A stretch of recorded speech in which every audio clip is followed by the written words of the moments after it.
We're back with another great episode. Yeah, we are super pumped. We got the world's most dangerous man, Ken Shamrock. Woo! Everybody, woo! Yeah. It's super cool for you to come on the Angry Turtle podcast. We are excited. I guess let's get started. Yeah. My first question to you is, what got you interested into fighting? Well, before we go there, I would say thank you guys for having me on. I appreciate it. Love the Christmas spirit. Yeah. We appreciate you coming and taking the time and coming on, dude.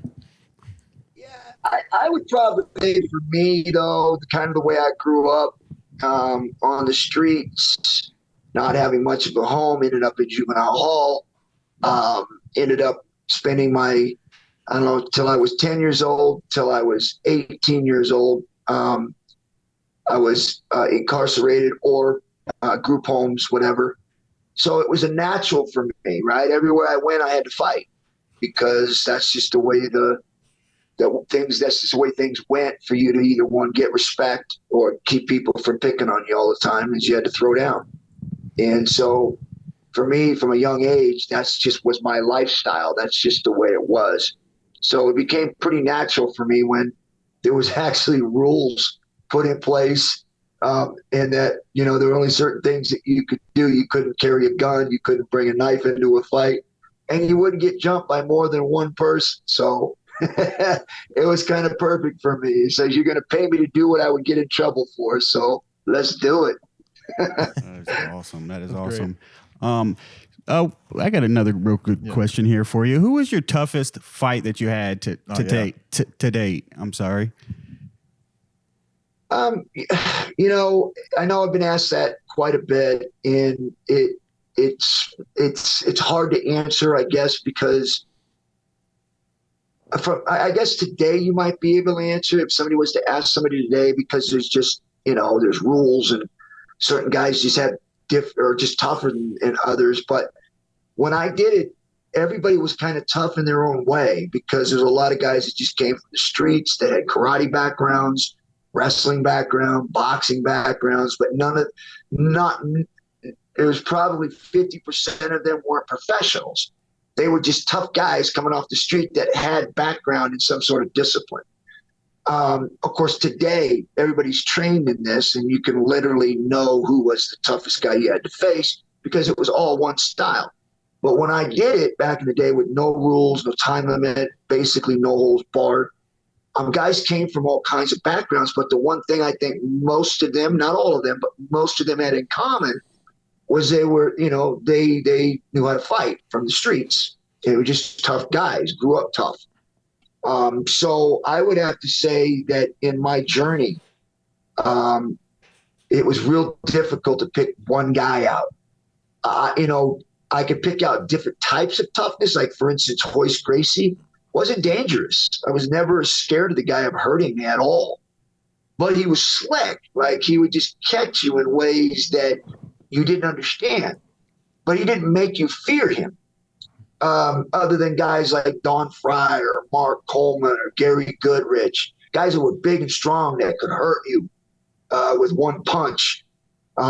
So, like I said, when you talk about the toughness of those different fighters, I would have to say there wasn't anyone that stood out to me as far as me going in to fight somebody, because to me, I knew that most of them could hurt me if I made a mistake. Other than Hoist Gracie, I never feared Hoist Gracie at all, even though he was probably my toughest competitor when it comes to skill set. But as far as danger-wise, I would say there was, most of the guys I stepped in against, except for Hoist, could hurt me seriously if I made a mistake. Nice. Was there I'm kind of going to ask the opposite question of that. Was there anybody that you either revered or respected so much to the point to where you didn't want to fight them? Or is it just kind of like a switch where it's like work is work?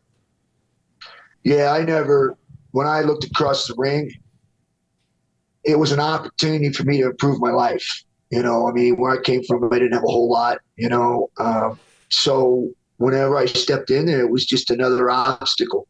and I had to go through that obstacle to get to where it is I needed to go. And so I never really looked at anybody that stood across from me as a human being or as somebody that I would know or wanted to know, even though I fought some of them that I did know. But when I stepped in there, the idea was that was an obstacle and a way of getting where I needed to go. Awesome. As far as shoe fighting, is that a form of wrestling? Is that a form of grappling? What style is that? There's a lot of names that people have tried to attach to it, but I think the long-standing one that I could actually really relate to that would probably come closest would be catch wrestling, because it's real difficult. People want to label it as jiu-jitsu when everybody hits the ground in mixed martial arts. It's not even close to jiu-jitsu, because the jiu-jitsu or Gracie jiu-jitsu or Barrio jiu-jitsu or whatever jiu-jitsu you want to put a name to it is, most of those are they're passive aggressive. In other words, they're more effective when someone's being more aggressive towards you, and more of a self-defense. And there's no striking involved. There's no leg attacks involved. There's no takedowns involved other than kick, punch, shoot, and then a jiu-jitsu comes in and tries to grab your legs and sweep, take you down. So for me, it's just when I look at it, I truly believe that when people put a label to what it is they're doing in there, I think that when mixed martial arts came out, that's what it should be called, not catch wrestling, even though I think it's probably closest to it, or shoot fighting, or whatever else somebody puts a name to it. I truly believe that we've developed a system that is mixed martial arts, because it truly has all disciplines that you want to use in it if you want. And I think everybody does, but some people use other things because they're, I guess, more gravitated towards certain things, or that they do certain things better. But when we look at it, it's mixed martial arts because there's kicking, there's knees, there's elbows, there's striking, there's wrestling moves, there's jiu-jitsu. I mean, I can go on. And so for me, I think that, we need to stop labeling it as catch wrestling or shoot wrestling or shoot fighting or Gracie jiu-jitsu or this or that. It truly is mixed martial arts. That's fair. Fair. How did you get into UFC? How did that transpire? Yeah, UFC was, my journey led me into wrestling. Wrestling led me into hybrid wrestling, which is over in Japan. Hybrid led me into what we now know as pancrase. Most people, I hope, have heard of that, because that really truly was the first organized mixed martial arts organization besides Shuto, which was, I believe, somewhere around the same time. But I believe they wore gloves and other things, not positive, but I know they weren't, strictly open-handed or stuff. So they had a lot of other stuff involved with it. But what we see today with mixed martial arts, and you go back, the origins start with pancrase, and how that started was really trying to figure out how pro wrestling was real. And because it was hybrid wrestling is what they were doing, and predetermined finishes. And then, of course, Funaki and Suzuki came and said, hey, let's see what it looks like when we make this hybrid wrestling real. And that's what we came up with, was pancrase and the real fighting.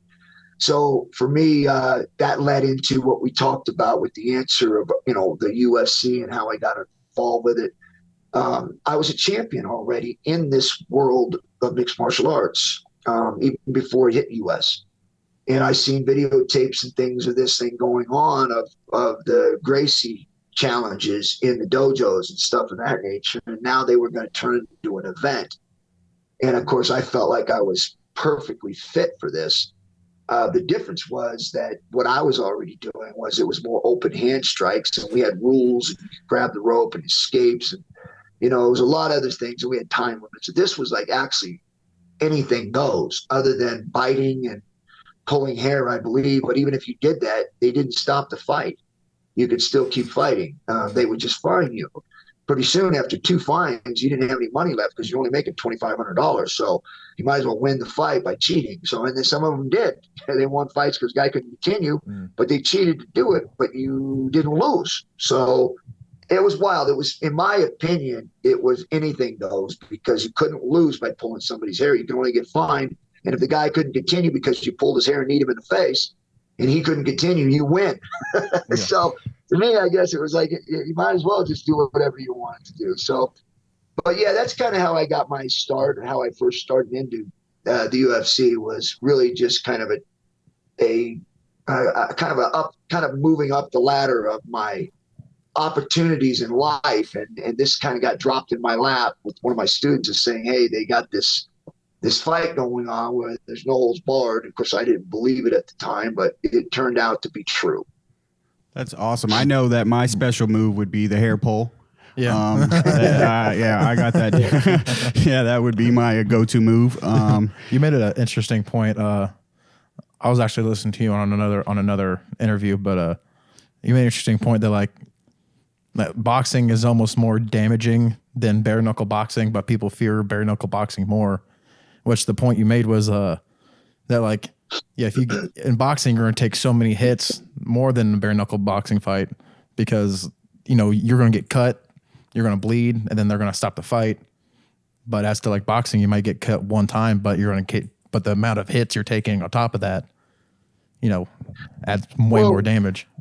When you break it down on the purpose of a boxing glove, and you go back way early when they used to stand toe to toe and draw a line, and they'd stand there and punch one another, without moving. And of course, they started moving, and boxing did it a long time ago, and UFC did it in 90, I believe 94, 95, is that they realized in the early days of boxing, they would have champions come out there and they would fight. And majority of the time, the champion would break his hand, or both of them would break their hand. And whoever won that fight would then have to fight 3 or 4 months later. And they were realizing that they wouldn't be able to fight again because it takes a lot longer for a hand to heal to be able to go out and punch somebody again, especially bare knuckle. So they wanted to figure out a way to protect that hand so it wouldn't break. Hence boxing gloves. So the reality of it is they didn't put a glove on a person to protect the head or the fighter. They put the glove on the hand to protect the hand. That's the reality of it. So if you look at it from that aspect, you realize that, wait, it's not about safety. It's about having a fighter be healthy enough to come back and fight again. Not the reality of going, wait a minute, what does it do to the guy on the other side that's getting hit with it? Well, think about it for a minute. If you're breaking your hand and you put a glove on it, now you're telling, and tape underneath it. Now you're telling your guy now that I can punch him and I don't have to be accurate. And I can go ahead and swing hard because I got protection. And so that's what you get. But when you see a boxer who has had a long career and has even been a champion, held the strap for a while, you go back and talk to them 20 years later, and you will see an effect of what that boxing glove has done to their brain because they normally don't talk very well. Some of them have a hard time getting their words out, and some of them have a hard time putting words together. And then some of them die short deaths because of the damage that has been done long term. Now you flip it up to this early stages of when UFC first came out. And it was bare knuckle, and I fought it. And I fought in bare knuckle. I fought in open hand. I fought with gloves. I fought with 4 ounce. I fought with 16 ounce. And when they came out and said they were going to put a glove on, because Tank wore a glove out there one time, and they were like, wow, that's pretty interesting. Well, they had the same idea because not only were we fighting every couple months, but we were fighting 3 or 4 times a night. And so when we would go through there, even myself, I sustained a broken hand against Brian Johnston. I wasn't able to go out and fight in that next round in the Ultimate. And I believe that was Ultimate 96. I wasn't able to come out there and fight. I believe it was Tank was going to be my next fight after I beat Brian Johnston. Well, I had broken my hand, and it was from a punch. And I was actually on the ground at the time when I punched him. So I couldn't go out there. Now, when Tank wore these gloves out there, he started knocking people out. They got an idea of what boxing had known for a long time, that, hey, this is a great idea. We can put a glove on our guys, and then we'll be able to have them come back and fight the semifinal and the finals in the same night, because we won't be breaking their hands. There was no thought about what that damage would do to the other fighter. The only thought was the guy that was winning could then go to the next round. So I just want to make sure people understand that concept and the process of these gloves, so they don't look at you and go, man, that's nuts. There's no way it could be safer if it's bare knuckle. Well, the reason why they put gloves on there was because they realized they could protect the hand. And now you're talking not about a 12-ounce glove or even a 8-ounce glove. Now you're talking a 4-ounce glove with tape underneath it to protect the hand. That is like a rock. And now I don't have to hit you in the chin or the nose or the cheek. I can hit you in the top of the head, the side of the head, and you'll go down, and I'll be able to go to the next round. And so, but the problem with that is now you're causing people, when you put gloves on now, you're allowing somebody to go longer distances, and you're taking more punishment than you would if you didn't have the glove on. And so just so those people truly understand the concept of what a glove was originally used for, was to protect the hand, not the head. Extremely interesting. That is very interesting. Yeah. I'm going to switch it up on you here, Dustin, real quick. So, all due respect, your father adopted you. You and your brother were adopted. Is that true? And what was your relationship like with with Bob, your adopted father? Yeah. Yes, true. Me and Frank were both adopted. I was adopted when I turned 18. And Frank was adopted. I believe it was 5-6 years later. I believe he got adopted.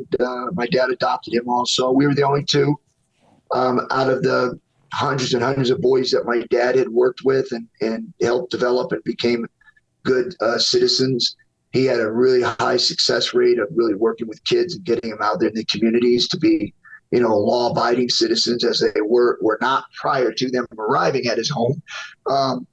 But yeah, and my father was definitely had his own issues and stuff. Everybody does, right? I mean, every human being deals with their skeletons and their things that they have going on in their own lives. And he did have his.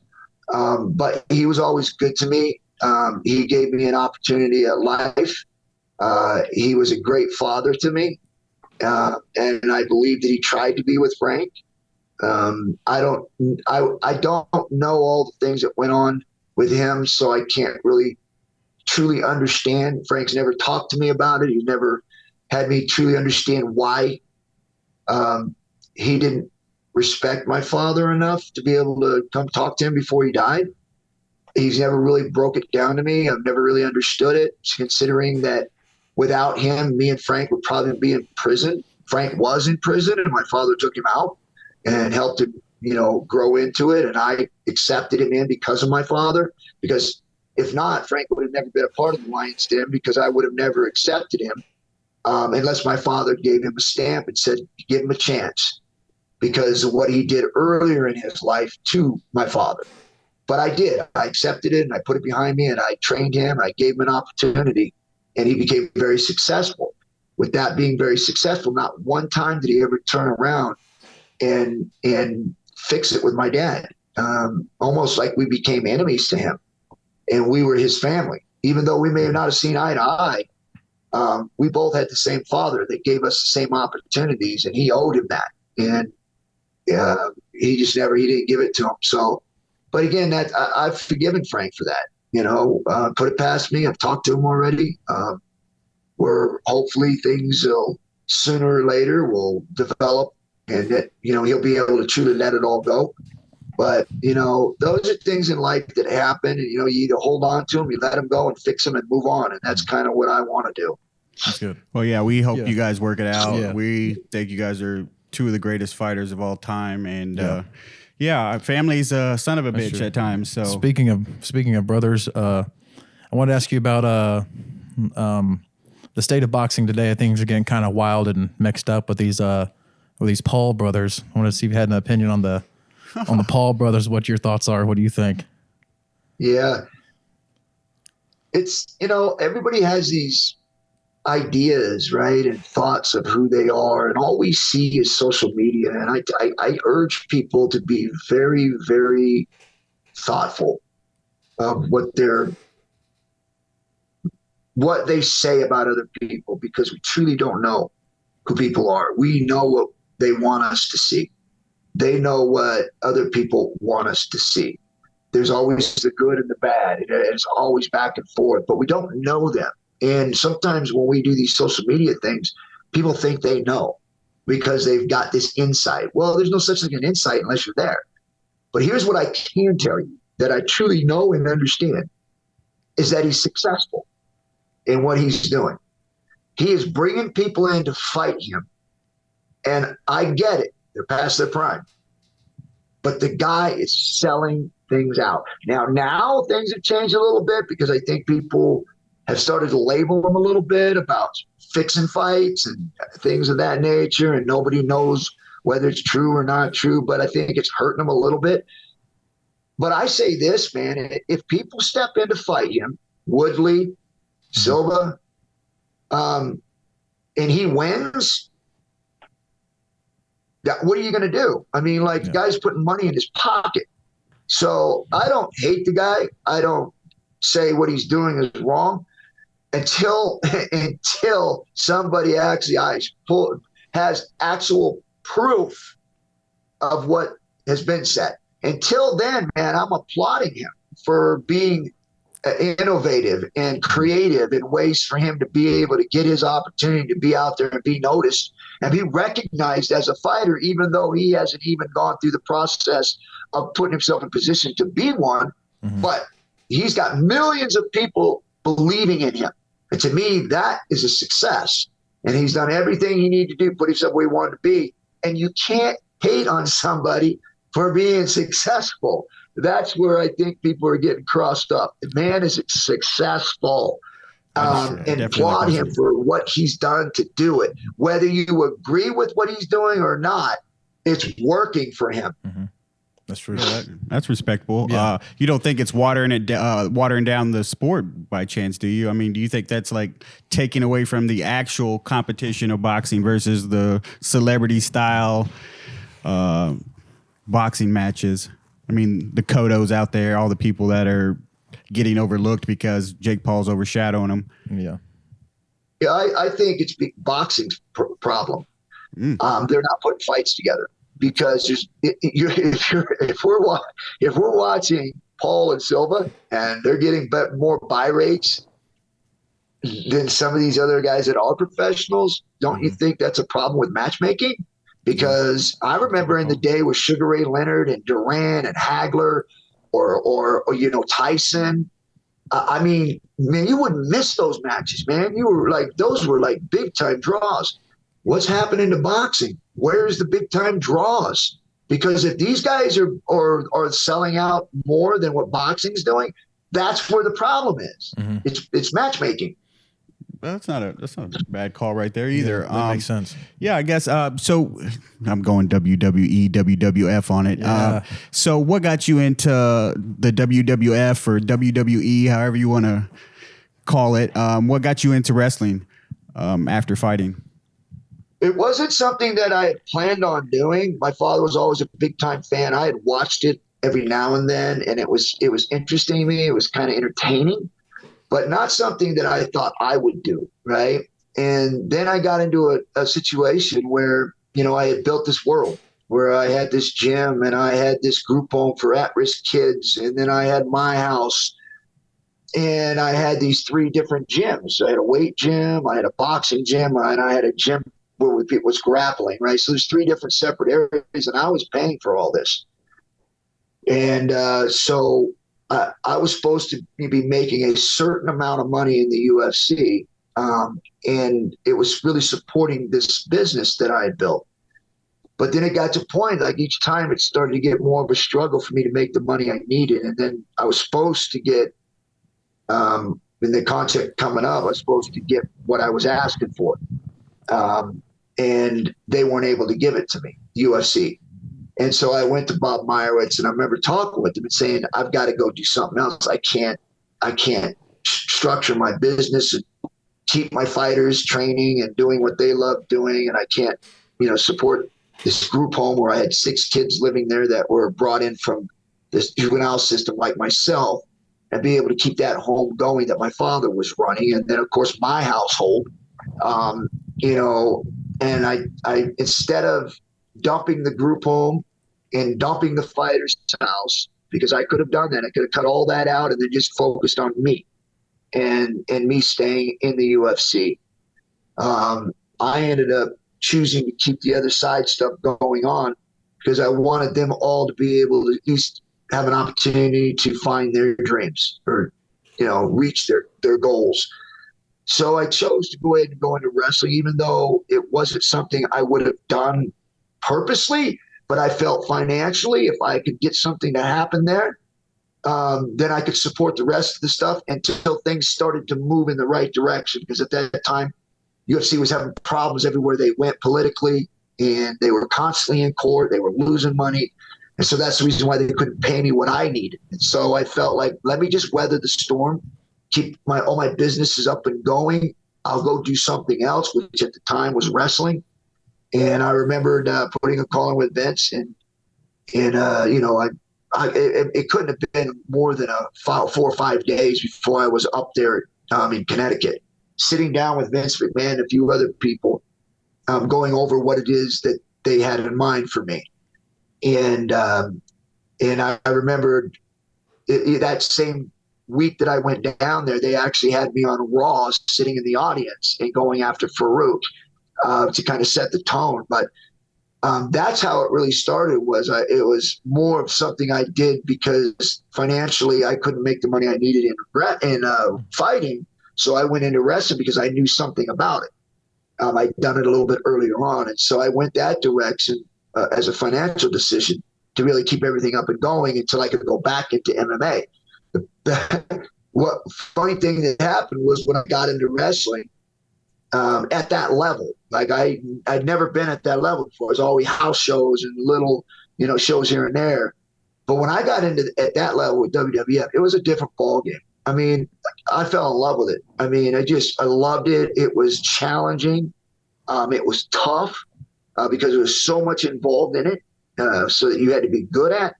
And so for me, it didn't take long before I completely bought in and was really excited about the choice I made to go into wrestling.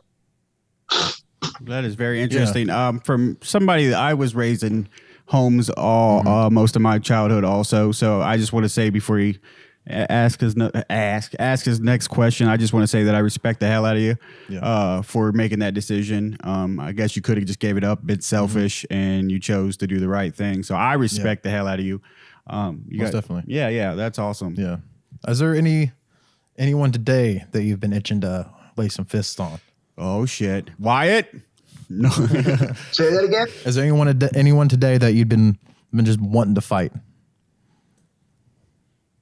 No, I'm a fighter. I've been a fighter my whole life. But the one thing that I think most people probably don't know about me, just because of the way that I presented myself, was that I'm not the kind of guy that wants to go out and fight somebody.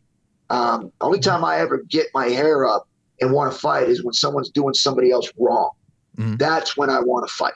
And I've always been that way. I've never been the guy that want to go out and fight just to fight. I've always had to have a reason. Now, not to say that I didn't enjoy it, because I did, but it had to be for the right reasons. That makes sense. Yeah, that does. So your famous move, is it called a heel hook, heel lock, ankle lock? What is your move called? Yeah, in MMA, it was definitely the heel hook. I used it all the time in Pancras.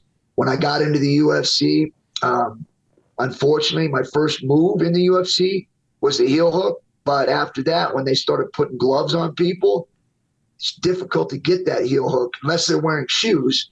It's difficult to get a heel hook on somebody when you're wearing a glove, the MMA glove, because it's so bulky in the wrist area that you can't hook the heel. So it really eliminated a lot of heel hooks and a lot of chokes because the gloves were so bulky. You weren't able to really sink them in. That's interesting. Wyatt, you hear that? So you had to eat and just things that you had to hook. I'm sorry, your camera, you froze up a little bit. Sorry about that. Give him a second. Yeah, I was going to ask you if you mind putting one of those moves on Wyatt. You hear that, Wyatt? Yeah. I'm selling you out. No problem. Let's roll. Come on, let's do it. You're done for, Wyatt.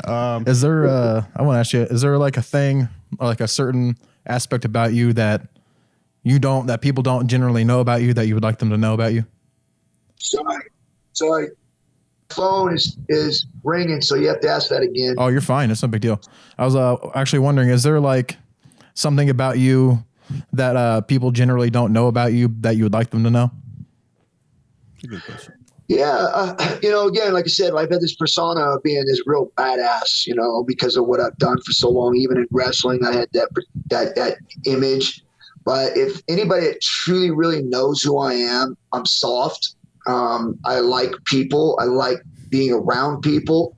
And I like making sure and again, if you see in my history, I've always wanted to make sure that anybody that I've ever come across with that was struggling or that needed help, I'd be the first one to reach out and do that.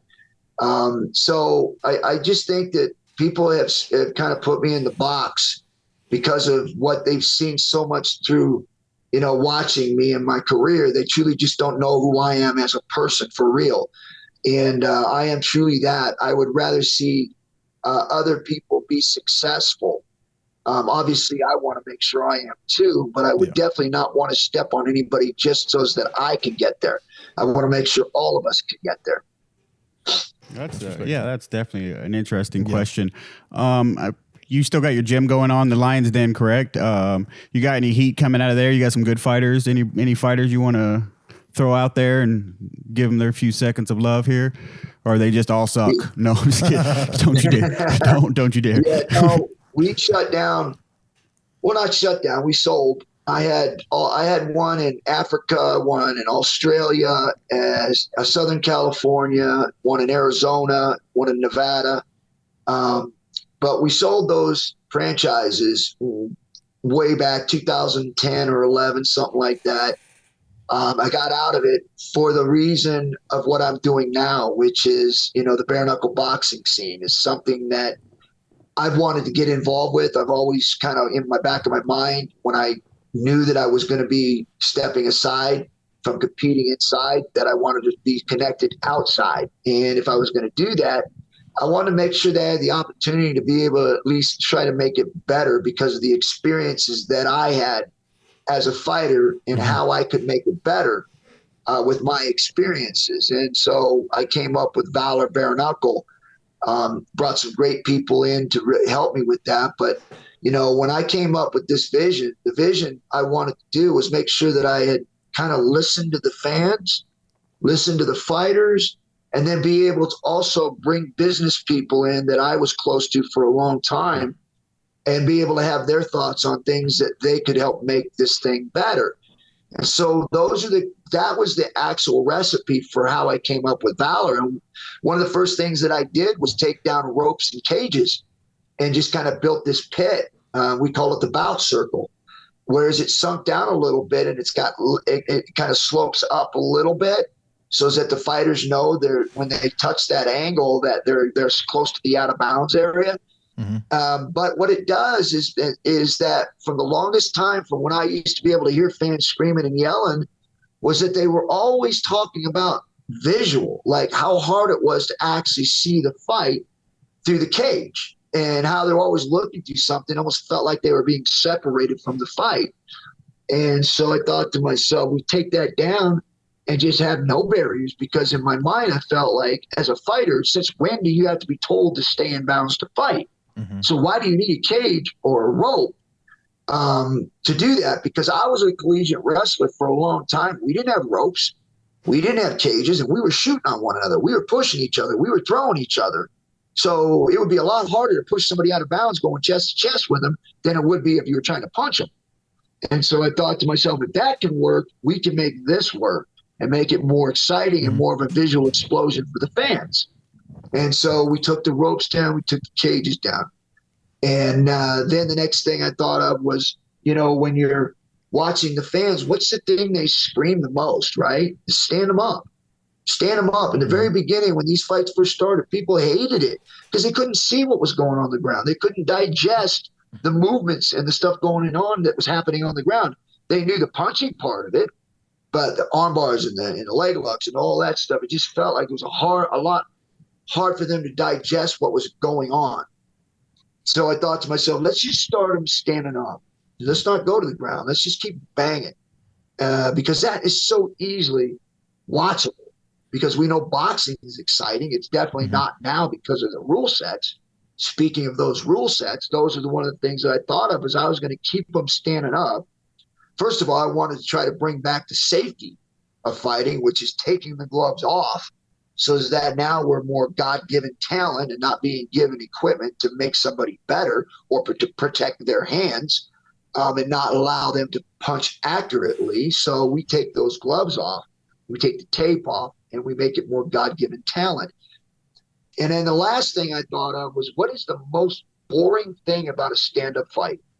And I remember thinking to myself, every time I seen Mike Tyson go into a fight, Evander Holyfield being one of them, but the strategy to every single fighter that went in to fight Mike Tyson was to clinch him, was to hold him, and then punch him, hold him. They would get their punches in. The minute he would start to unload, they'd grab him, they'd hug him. So it started to slow Mike down. It started to frustrate him enough to make him bite Evander's ear off. But I saw that and I thought to myself, why do we allow clinching? What's the reason for allowing somebody to clinch? There is none, other than they want to stall. And so I thought to myself, I'm just going to take clinching out. Now, if we can make that happen, fights would be a lot more exciting because now you don't have ropes to lay on or cages. Now you have to use footwork and you have to punch when you're inside and not grab. And so those are the main recipe for the envision that I had, was to have that visual explosion, be able to make the fights faster, more exciting, and a fan base. And so when we've done that, we did our first event. Man, it was explosive. It was exciting. Didn't know what to expect. I didn't know whether or not they were going to fall over the side or it was going to be not even come to what I thought it would be. But in my head, I saw something and it became exactly what I saw, was that, no, we didn't need to have to tell these guys to stay in bounds to fight. They were all there. Once they knew there were no ropes, there were no cages, they used the footwork because they knew if they tried to back up, they couldn't stop and they would get penalized. And so then they had to use more footwork. So it came out to be almost exactly how I envisioned it. More exciting for the fans, a visual explosion. Fights were faster, they were tighter. And so that's what brought us to really developing this. Once we did that, I had to bring in a team. I had to bring in guys that be able to take this vision and be able to bring it to these people on a scale that we would want it to be brought out on. And so that's where I wanted to mention a few guys that have really been by my side, really helping me work through this. And first guy was Nick, who does our production. He's out of Florida. So anything you see on there with TV and all that stuff, which will be coming up soon, and I'll pump that in a minute. But that's all Nick putting it all together. We got Alex Nace and Alex Houlihan that work in that crypto space, NFTs, all that market area. But those guys are also very connected in a lot of different ways, being able to help us get the right people involved with us. And then Steve, Andy, both those guys, marketing and the technology, all the social media platforms, those guys are the ones putting everything together. So really appreciate them. And then Todd Middendorf, who is basically our matchmaker. We got a couple other guys involved with him, but he was part of the Lions Den long back under Jerry Bolender out of Napa. Todd Middendorf was a fighter. He was part of the Lions Den.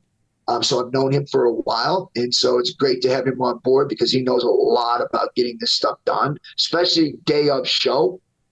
Todd is like a master at being able to make sure all the pieces are flowing. So we're great to have him. And then Matty Miranda, who is my business partner. Remember I told you about that business guy being able to take that vision that I have, being able to implement it, bring it out to these people, put these pieces together to be able to get it to the masses. He's the guy that's been really steering the ship in the direction we needed to go with the vision that I have. So I'm very fortunate to have him on board and really be able to take the lead in getting this business where it needs to go, because that's what it is. It's a fight company, Valor Sports or Valor USA. It is a business. And the next guy is Ted K, who worked in the music industry for a long time. He managed a lot of top talent out there. He's now managing me. He's very well connected, and he's another big piece of this puzzle that helps Valor run. And the one thing I do not want to leave out is that on January 7th, we're doing our launch party, and we're going to be having a lot of announcements coming on January 7th. If you want to get involved with this, you can go to our app, and it's called Valor. Instagram, you go to Valor. Our website is Valor. You go check it out. Get, like I said, January 7th. We're going to be doing some big announcements. We're going to have a watch party of the first fight that we did. I will be announcing on that so that you guys will be able to break those fights down for you. And we'll be coming to you with our other fights that we'll be announcing on January 7th. That is, that's super awesome. Everybody better go check it out. Grab the Valor app. What do you do for fun when you're outside of the fighting realm? What do you like to do to kick back?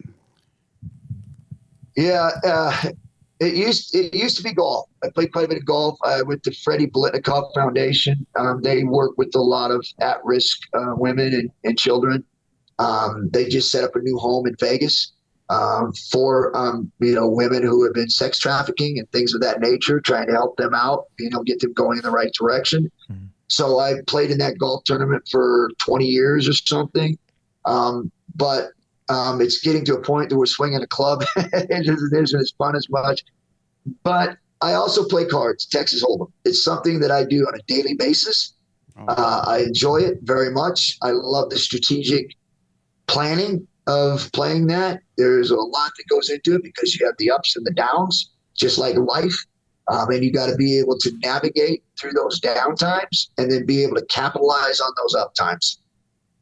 That's awesome. I just try to bluff my way through life, honestly. Actually, I have sorry, brother. Go ahead. I have a interesting, have you caught wind of the slap fighting? Oh, no. Have you caught wind of that at all?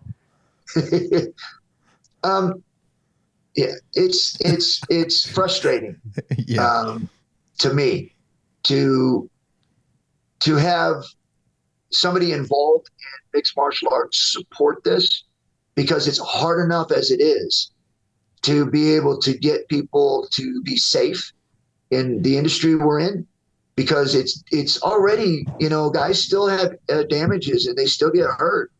But to get behind something where you're going to tell a guy to stand there and get it, to me, it's like frustrating. Of like, what are you doing? Like, we're already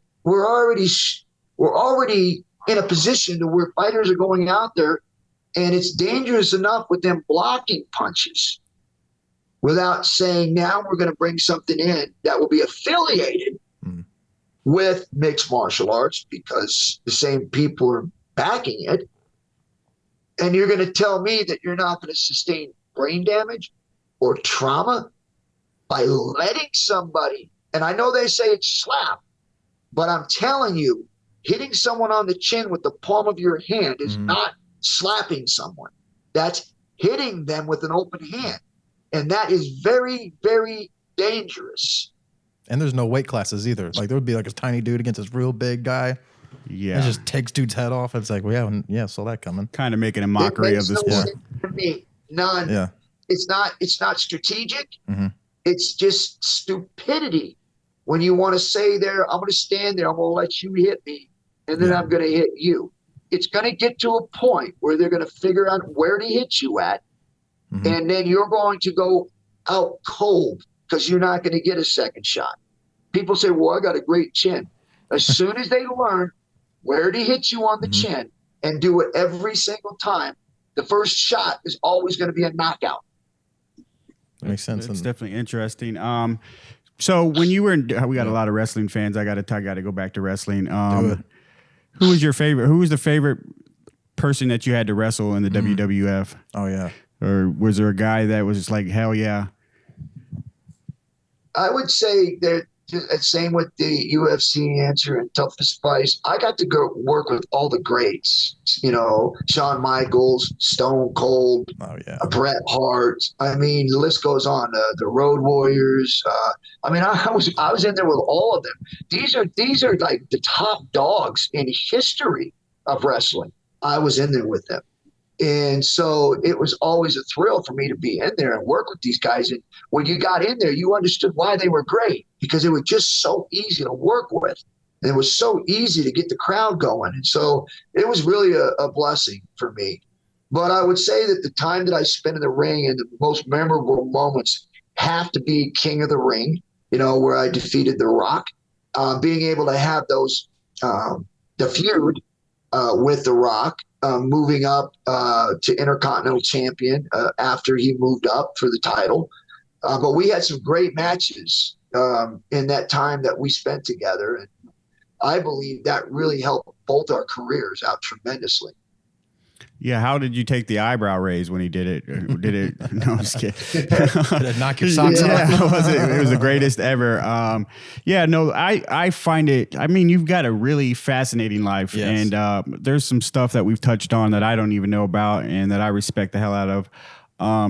But how was Vince McMahon to work with? Was he like, he comes off like he's just like roided up all the time and just ready to rip your head off, or was he just like a nice guy behind the scenes?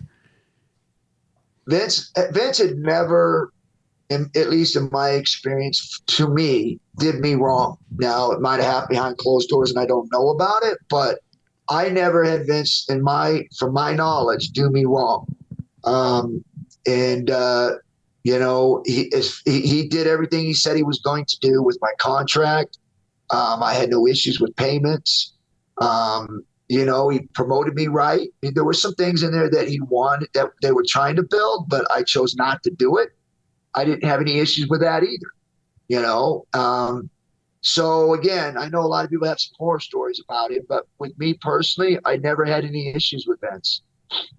It's interesting. Yeah, that's very interesting. Yeah. Do you have Would you just get caught in thought there? He got caught in thought.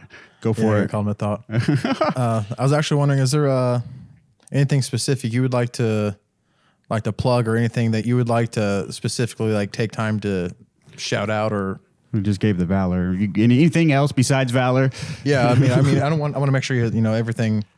Yeah, everything he gets wants to say. I want to make sure that people understand where they can, actually get in contact with me. Is it Ken Shamrock Official, which you can go there and check that out, or you can contact me on my website at kenshamrock.com.